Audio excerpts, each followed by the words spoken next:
friends. Welcome to Family Connection. I'm Debbie Goulding, and I'm glad you're listening today. I want to talk to you today about family devotions. Do you have a family devotion at your house? Well, family devotions are not hard to do.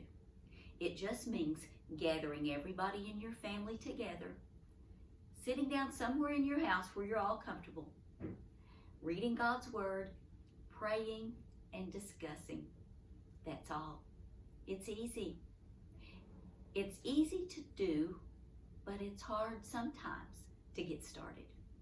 So I'm going to talk to you today about some tips for your family devotion time. Number one, be consistent. Do your family devotion at the same time every day, and think carefully about what that time is. It might be in the morning after breakfast. It might be in the evening after supper. But it needs to not be a time when people are sleepy and might be trying to go to sleep instead of listening to you. Mom or dad, either one, can certainly lead the family devotion. But everybody needs to be a part. Even the smallest of children will benefit for being with you during a family devotion time. And as they get older, they can take more a part of the family devotion. They can read parts of it themselves, the Bible, or they can lead in prayer. They can help choose the topics that you're going to be reading from the Bible. This is something that everybody needs to be a part of. Now, if you have very small children, you're going to need to start small with a 5-minute time or a 10-minute time. And as they get older, then you can spend more time together in God's Word.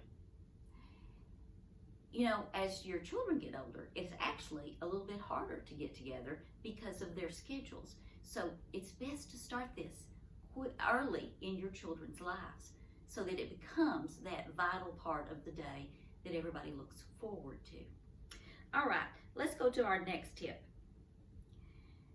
Make sure that everybody is involved and turn off those cell phones during this time period. It's only for a few minutes. You can certainly do without that phone call until afterwards. And it's a good discipline to realize that we can turn off those phones for a certain time period, especially when we want to listen to God together. And the next little tip here is to not stray from the key components of your quiet time. Now, those components are the Bible and discussion and prayer.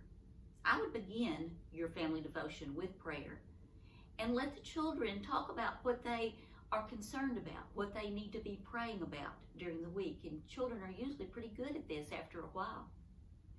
And share things that you are praying about with your family. You can also start a journal as a family about things you're praying for and refer to that, because you're teaching your children how God works when you do that. And another tip, okay, let's think about where to start. Where are you going to start with this family devotion? Well, we know we want to use the Bible as a component, but sometimes we just struggle with this. And so one thing you could use is the Minute with God that Brother Danny Crosby produces and comes out with once a month, because that has those 3 components: the Bible and discussion and prayer. You can also begin with the book of Proverbs. Proverbs is a great book to read as a family. It gives your children lots of ideas for wisdom that they can take with them into the school every day. You could read one a day and then start over. You can move into Psalms and then maybe the Gospels, Matthew, Mark, Luke, and John. That's going to give you plenty of material. The world would like us to be discussing and doing all kinds of other things with our children, and some of those are good, but those you need to reserve for the supper table and not for your family devotion time. When I had my own 3 children and I was raising them up, I was a very intentional parent about many things, but I wasn't consistent about this. And I do feel like my grown children suffer because of that. I do not want you to have any regrets with your children. So I'm encouraging you today to start today with a family devotion. I hope you have a great week, and I'll see you later.